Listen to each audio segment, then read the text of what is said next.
Greetings YouTube and welcome to the Blue Corner, and time for some OCG tournament results for Cardfight Vanguard. New sets out. How's it doing to the format? Well, let's just get into it. So, first up we have the WGP Thailand Japanese Premium format, and it was won by Neo Nectar. And not much to say here, it's Katrina Turbo. Like, everyone knows this deck, people hate this deck, and yeah, not really... Well, that's not true. There are a couple things about this list I can point out. One, he's playing the Maiden of Grade 1, which is a bit uncommon, and it's been a while since I've seen this one, but I believe it goes into the soul to net you a draw and a counter charge if you're able to meet some kind of condition. And then he's got the Grade 3 that allows you to spawn a board of tokens for counter blast 3, and then they all get power for each token in play. Like, it's a good finisher, or you can, yeah, it's a good finisher. If you push your opponent to high damage because you're playing the Grade 2 game, because that's what this deck does really well, like Luard, you can just ride this thing and immediately just go for the kill before they even get to 3. Not much else I can really say there. I am curious how this deck will adjust once we get the new extra booster out, because while I doubt many of the Sephiroth cards will see much play in here, maybe the 2 or the 1, I think the old Sephiroth starter might actually come in here because it's on ride. It's an old ride chain card which gives you the ability to on place. I mean, when you ride over it, you can look at the top 7 cards of your deck for the Grade 1 or the Grade 2 or something like that. It's been a very long time since I've seen the Sephiroth Grade 1, but maybe people will play that for ride consistency, or they'll just go with the blind draw of the starter. We'll see about that. Otherwise, like, I don't think much of this deck will change otherwise. Like, you're not going to use the Sephiroth Dragon Strides or the Maiden of Strides, even though we're getting a Maiden of in this set. Then we go into the standard stuff. So first up is the 5th Vanguard G Pro Cup. 29 people were at it, and it was won by Pale Moon. Beast Deities got second, third place Murakumo, and fourth place Shadow. So no God Hand in this appearance. I meant to say no God Hand appearance in this tournament, and not much of a surprise there. Like, the deck turns out it's really high rolly. If you're able to do God Hand stuff, then you're going to win. But if you don't get a good God Hand turned off, like you don't see fronts or you don't see God Hand, then you're just playing like a vanilla beats deck. So yeah, basically, when you think about the God Hand deck and how it's playing in the format, you can compare it to, say, Maelstrom or like older Azel decks where, oh, he managed to do the thing, I guess I die now. Oh, he didn't get to do the thing, I guess I win. Anyway, first place list here, second place Beast Deities, third place Murakumo, and fourth place Shadows. Then we also have the Thailand WGP Standard. Murakumo won this one, Pale Moon got second, Murakumo got third, and Spikes got fourth. So the rare appearance from Spikes. And the Pale Moon list that got second here is Nightmare Doll featuring Golden Beast Tamer and End of Stage. So, like, not Lukie Pale Moon. Okay, this is what, budget now? Yeah, I guess this would be budget. End of Stage is definitely cheap, and Golden Beast Tamer can't be that pricey anymore now that we got Lukie running around. Yeah, so that's a thing. Then we have the second Sakura VGCS, 30 people were at it. DI won it, Naru's got second, but the list is not known. Third place was Pale Moon, and fourth place was also Pale Moon.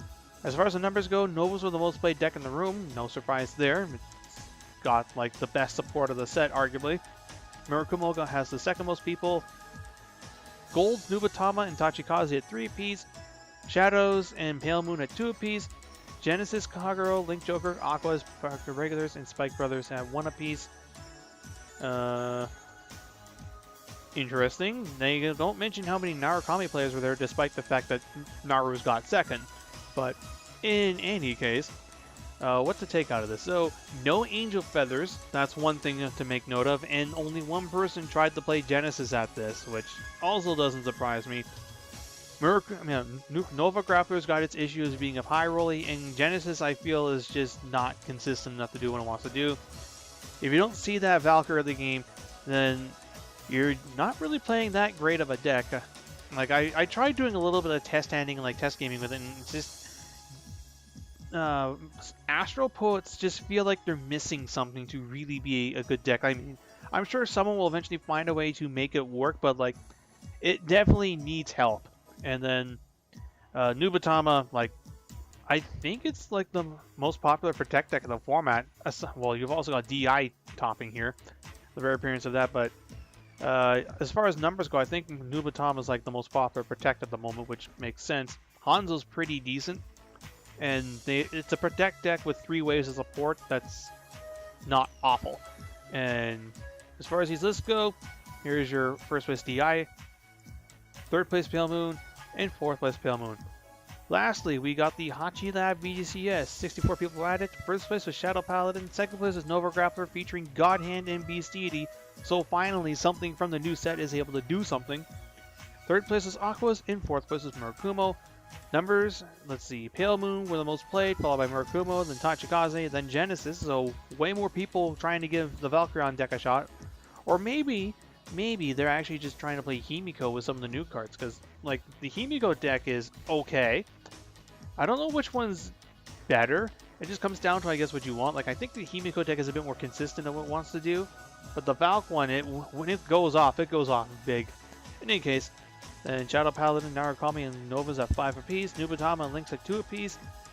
1 Golds, Angels, Kagero, DI, Spikes, and Aquaforce. So one person tried to play Angels in here. No surprise, like, I just don't think the clan's very good right now.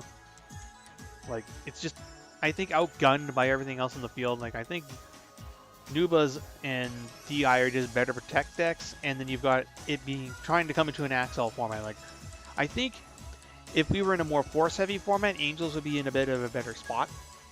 But in any case, you've got your first place Shadows, your your second place Nova, so 4 Azure Dragon and 4 God Hand. Kind of surprised at that. I figured if you would be playing any backup grade 3-2 God Hand, it'd be Illuminal Dragon. Rip anyone who was hoping that they wouldn't need Azure Dragons to play their God Hand stuff, because, you know, he's kind of expensive. But as far as the other cards go, you've got Brutal Jack, the Kick, the new triple rare in the new set that fetches God Hand, and if I remember correctly, he also gets power when you flip a front. The guy who stacks fronts, and I forget what the rest of the cards in this deck do. Oh, what else is there to note? 8 fronts, 4 draws, 4 heals. Figured if anything, people would go on more heavy fronts, but having draws allows you to draw into your combo pieces to try and do the God Hand combo, so that makes sense. Then you've got Aquas. Glory Maelstrom is still a pretty degenerate card when you look at how it's designed. Yeah, that's not changing. And finally, Murakumo. So that's pretty much it in a nutshell. Like, honestly, I expected it to be like this. Was I hoping for some major changes with the new set? Yes. Otherwise, we're pretty much in more of the same as we were before. And granted, we're seeing decks other than Murakumo win, but Murakumo's still doing very well. And like, I don't know, like I said in the last video, I wouldn't be opposed to them being taken down a peg because, you know, they're kind of just really strong at this time. I know people will be like, but that's fine, Murakumo were so bad in G, but my argument to that is that was a terrible excuse to justify Oracle Think Tank being as stupid as it was for as long as it was, and I don't think we should give Murakumo the same excuse, but that's just my thoughts and opinions on that. As far as what you guys think, comment down below. Until next time, this is Boost39, jacking out.